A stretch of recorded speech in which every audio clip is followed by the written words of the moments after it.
Muchísimas gracias, amigos, muy amables por su presencia, nuestro público presente. Y también muchísimas gracias, amigos, a ustedes por acompañarnos todos los días por la tarde en sus casas. Señora, si usted o su esposo sufren de ciertas enfermedades, ¿sabían que algunas de estas también podrían afectar a sus hijos? Hoy en Doctor TV, conozca algunas que se transmiten de generación en generación. Enfermedades en familia es nuestro tema del día. ¡Vamos a verlo! El tema de hoy llega gracias a Movistar.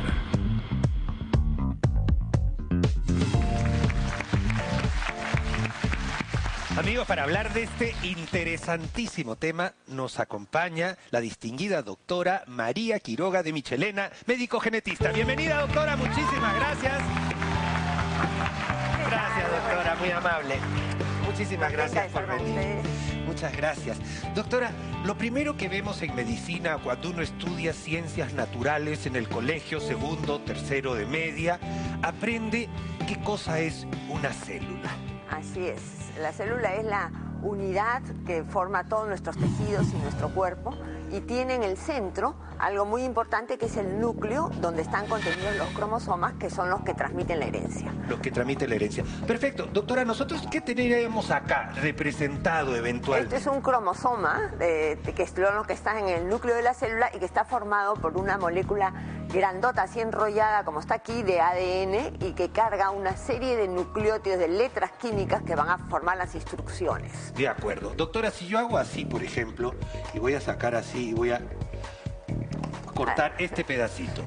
¿Es verdad, por ejemplo, que este pedacito puede ser, por ejemplo, lo que determine el color de nuestros ojos? Probablemente en ese pedacito hay cientos de genes.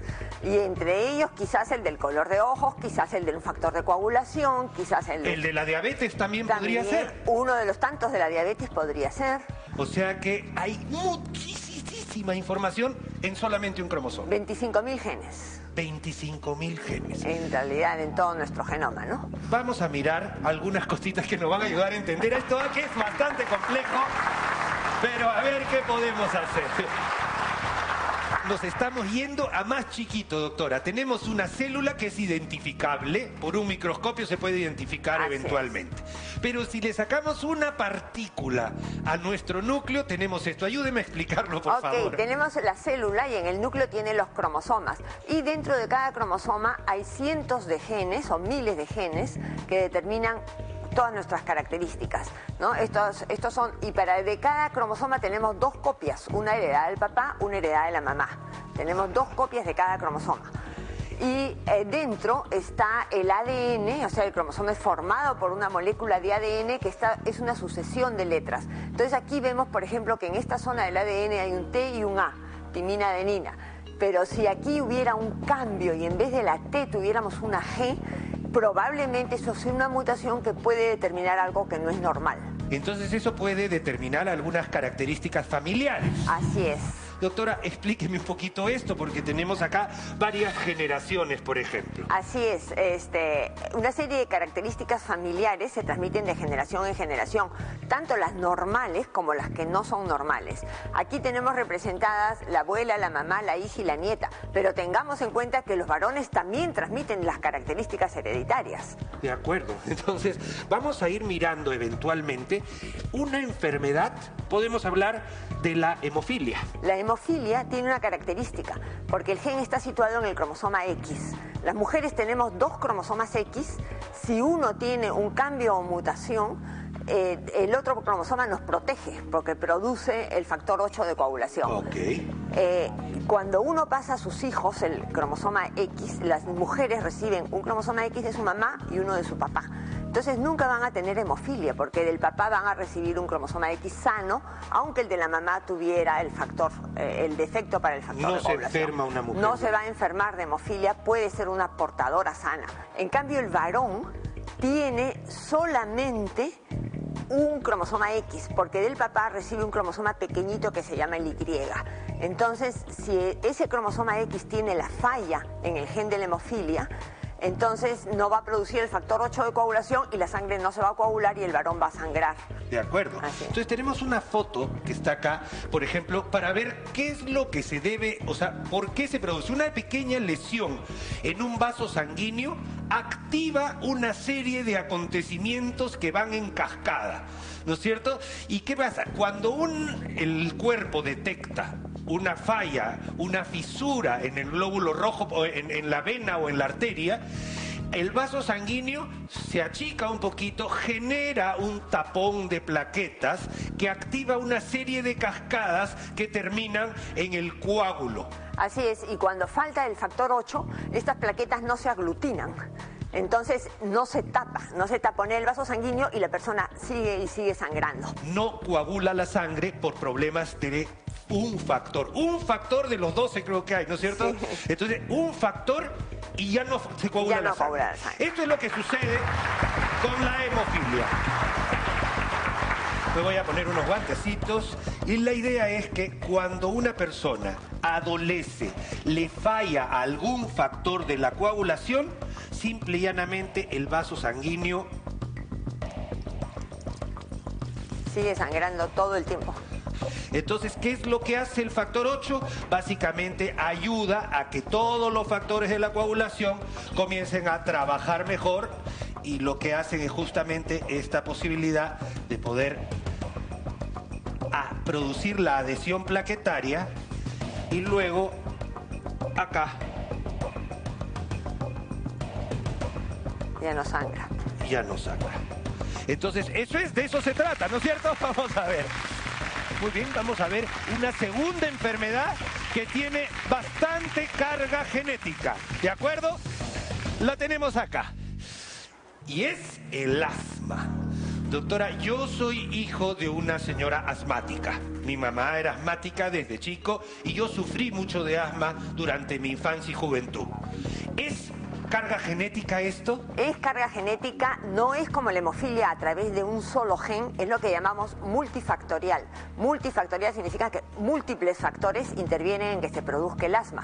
Tal vez si usted viviera en Huancayo en vez de Lima no hubiera desarrollado asma, porque ahí tenemos un factor ambiental que es la humedad del clima. Entonces en Lima hay mucha asma por ese motivo.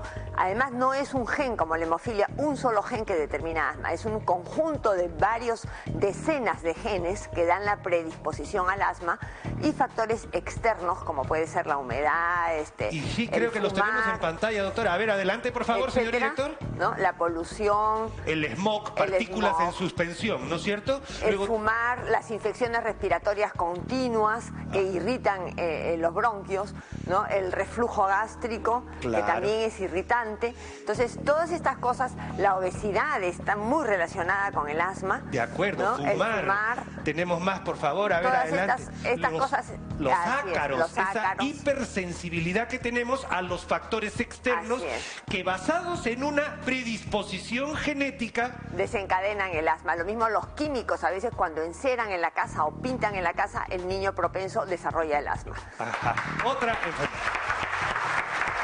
Tenemos una tercera enfermedad con carga genética y tiene muchísimo que ver porque es un tema que hemos estado viendo últimamente. Doctora, la otra enfermedad que se puede adquirir o la predisposición podría ser el cáncer de mama. Hay que decir que son los menos. Son los menos, casi nunca.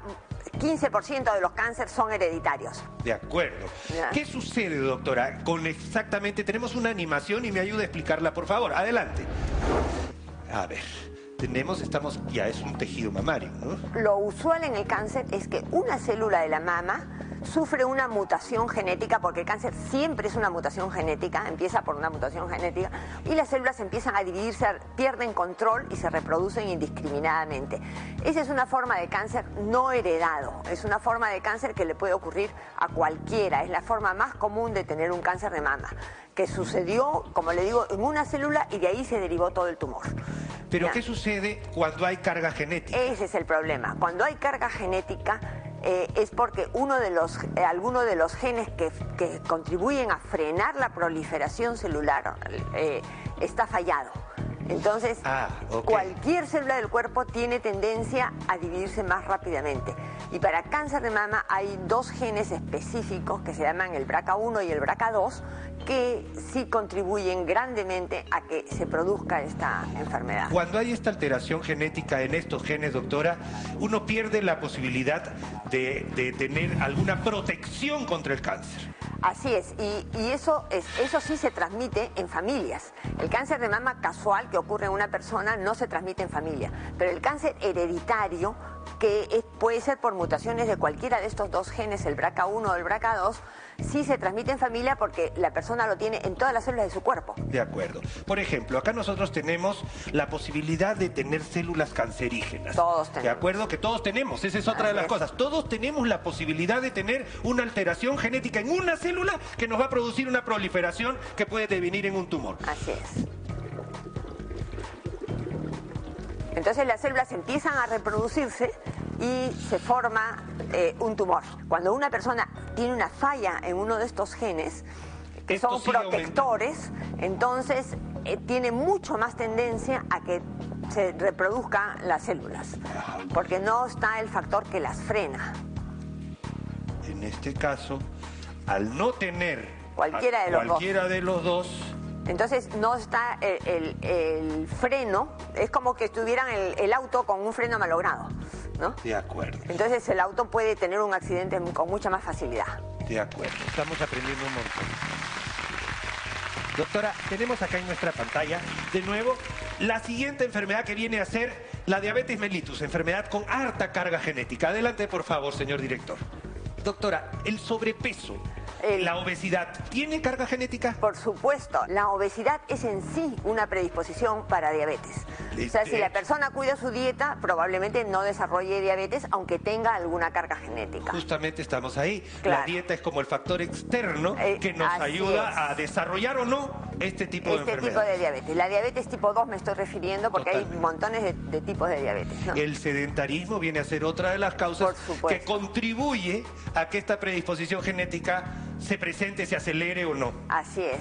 Y la edad, conforme avanza la edad, la diabetes es más frecuente. La diabetes tipo 2 se da generalmente en mayores de 40, 50, 60 años, ¿no? La hipertensión arterial es una que comparte muchos genes con la diabetes y por lo tanto ambas enfermedades están ligadas. Entonces aquí una cosa importante es decir que los genes no son una fatalidad. Uno puede tener dentro de estos genes predisponentes a diabetes, puede tener una buena carga genética para desarrollar diabetes, pero si cuida su dieta, si cuida su presión arterial, si hace ejercicio diariamente, ya probablemente no desarrolle la enfermedad. Modificando los factores ambientales. Modificando factores ambientales se puede combatir enfermedades familiares. Así es. Doctora, muchísimas gracias. Estoy seguro que este tema da para un montón de enfermedades y así podremos ir viendo eventualmente en alguna otra oportunidad estas enfermedades que tienen que ver con niñitos con alteraciones genéticas que pueden ser, por ejemplo, síndrome de Down y esas cosas que estoy seguro después nos ayudará en algún otro momento a conversar y discutir con ustedes. Nosotros, amigos, aquí regresamos con más el Dr. Pérez.